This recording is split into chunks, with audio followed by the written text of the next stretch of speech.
Olá, eu sou Fabrício Corrêa e você está sintonizado no SBT, no nosso Sob Pressão, no ar pela TH+, SBT, afiliada para o Vale do Paraíba, Litoral Norte e Serra da Mantiqueira. No programa de hoje, eu recebo o deputado estadual Márcio Nakashima. Fique comigo.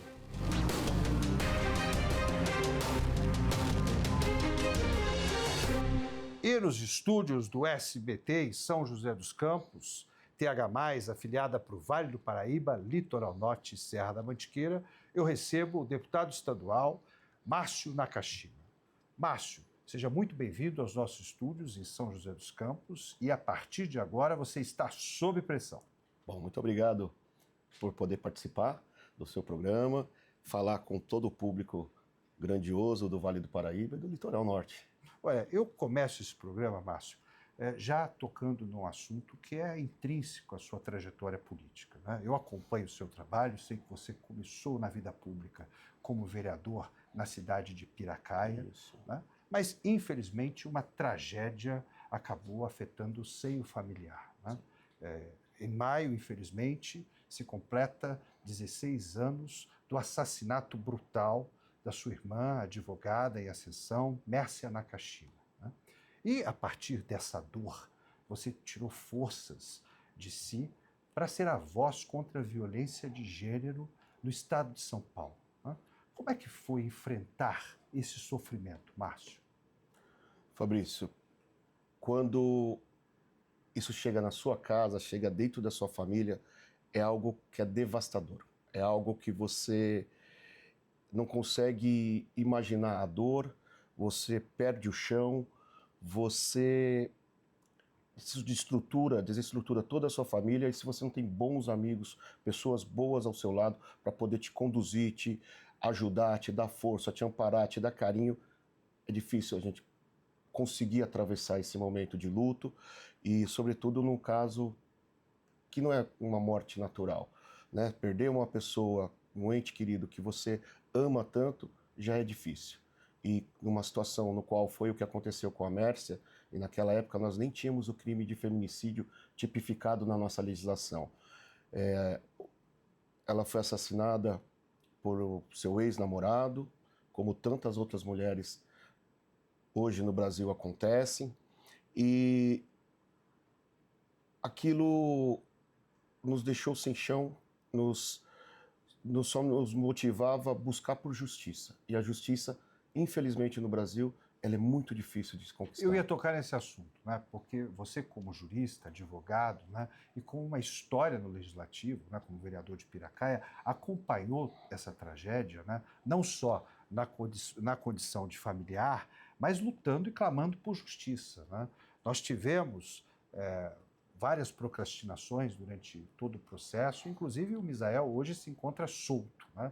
E o processou e buscou no Estado a questão do esquecimento do crime, né? Como é que você vê a justiça hoje, na condição de advogado, perante o que você passou?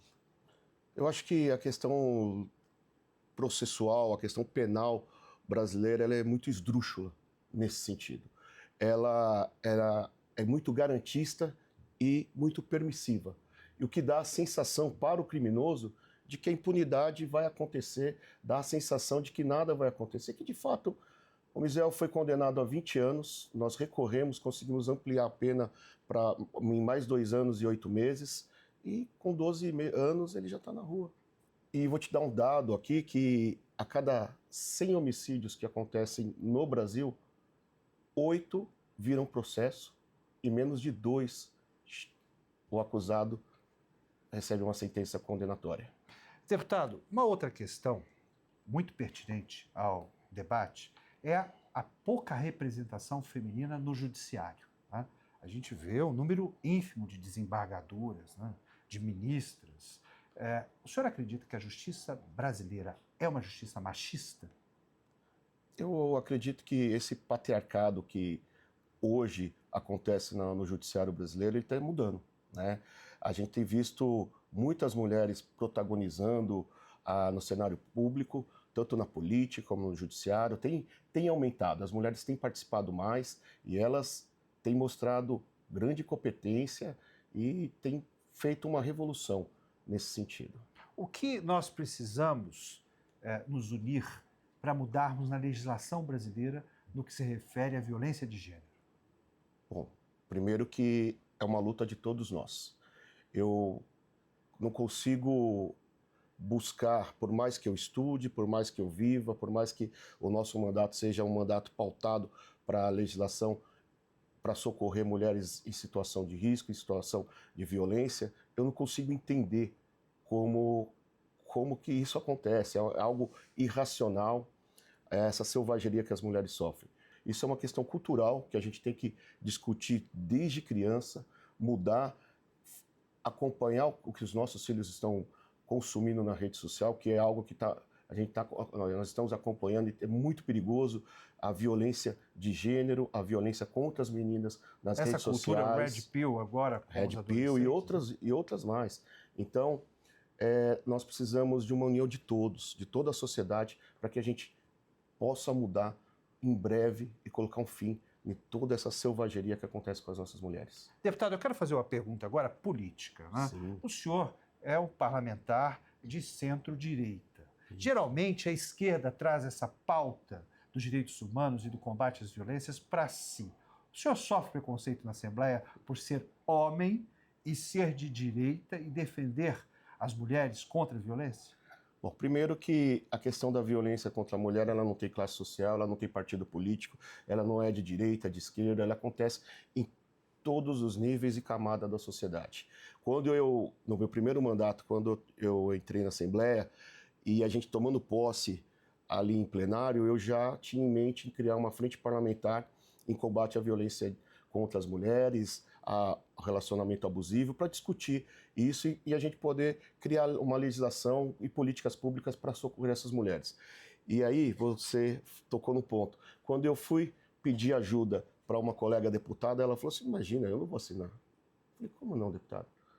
É uma pauta emergente na nossa sociedade. Ela falou assim: eu nunca vou ser representada por um homem que agride nós, mulheres, querer criar uma frente parlamentar para discutir isso.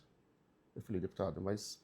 Enfim, acabou que ela não assinou, mas conseguimos o número regimental para criar a frente parlamentar, a frente foi um sucesso, e depois ela quis participar na frente sob a minha presidência. E hoje somos amigos, hoje ela nos ajuda a aprovar os nossos projetos, e foram mais de 96 projetos versando a questão da violência contra a mulher que nós já conseguimos aprovar lá na Assembleia. Nós vamos para um rápido intervalo comercial e eu volto em seguida com o deputado Márcio Nakashima sobre pressão.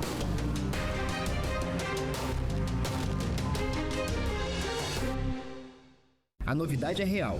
Medicina em Caçapava é na Faculdade Santo Antônio, estrutura moderna com laboratórios de ponta e professores experientes. Não seja apenas um estudante, venha viver a medicina na FSA.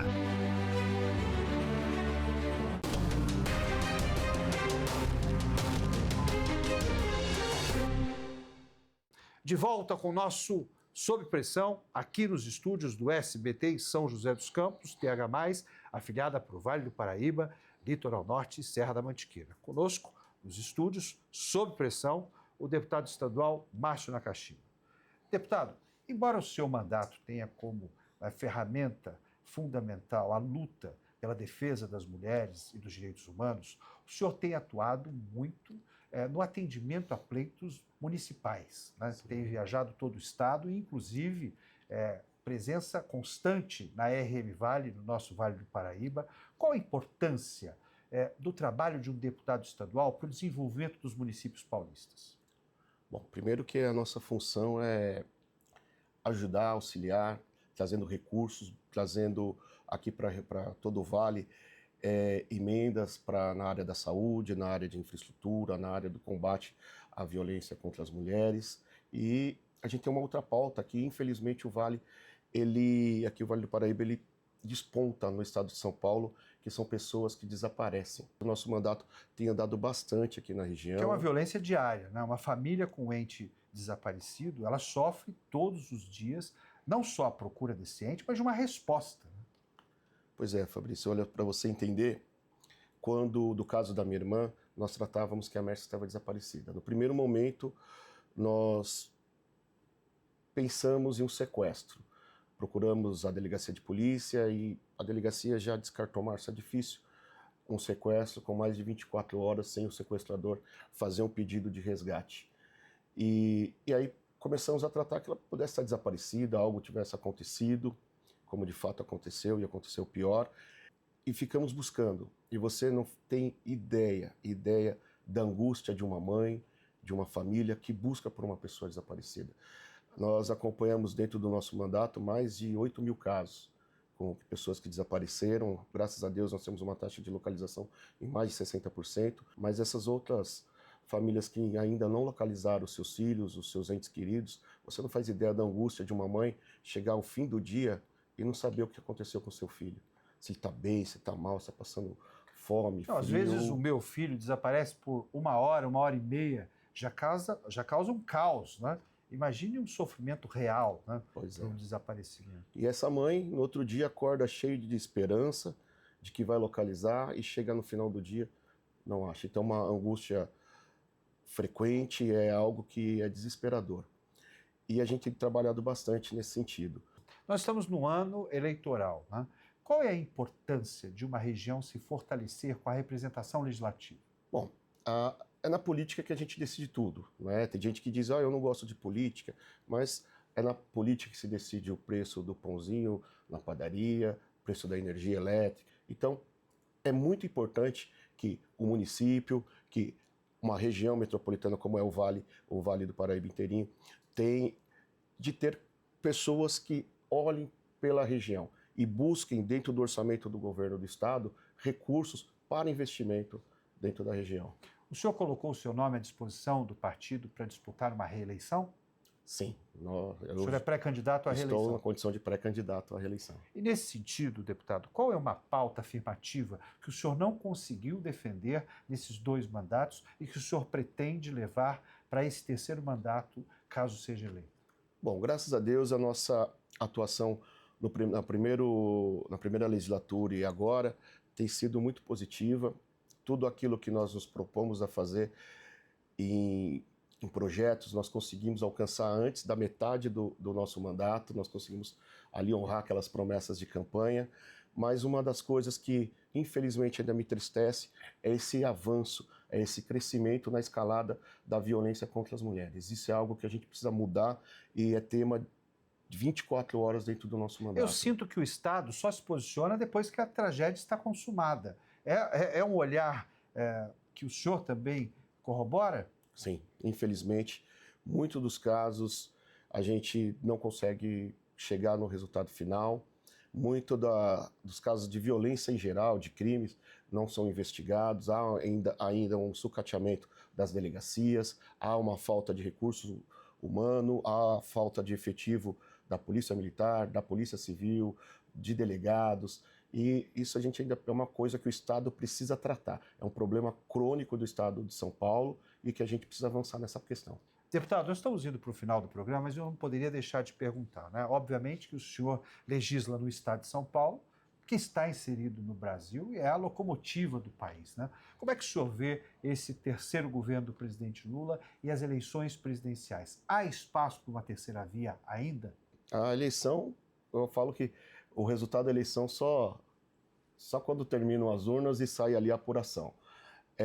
Obviamente que nós temos vai ser uma eleição como as que antecederam, de polarização entre direita e esquerda, mas eu acredito e acho salutar, acho muito importante outras candidaturas, para que a gente possa fazer um amplo debate, uma ampla conjuntura de tudo que está acontecendo no país e ouvirmos posições diferentes para que o eleitor, para que a sociedade tome a melhor decisão. Eu queria agradecer demais a sua presença nos nossos estudos. Eu quero te agradecer. Desejar muito êxito nessa pauta legislativa importante, né? Não só na defesa contra a violência de gênero, mas na busca por crianças, mulheres e homens desaparecidos. Muito obrigado e estou sempre à disposição. Esse foi o nosso Sob Pressão, que recebeu o deputado estadual Márcio Nakashima. A gente se vê no próximo programa. Até lá!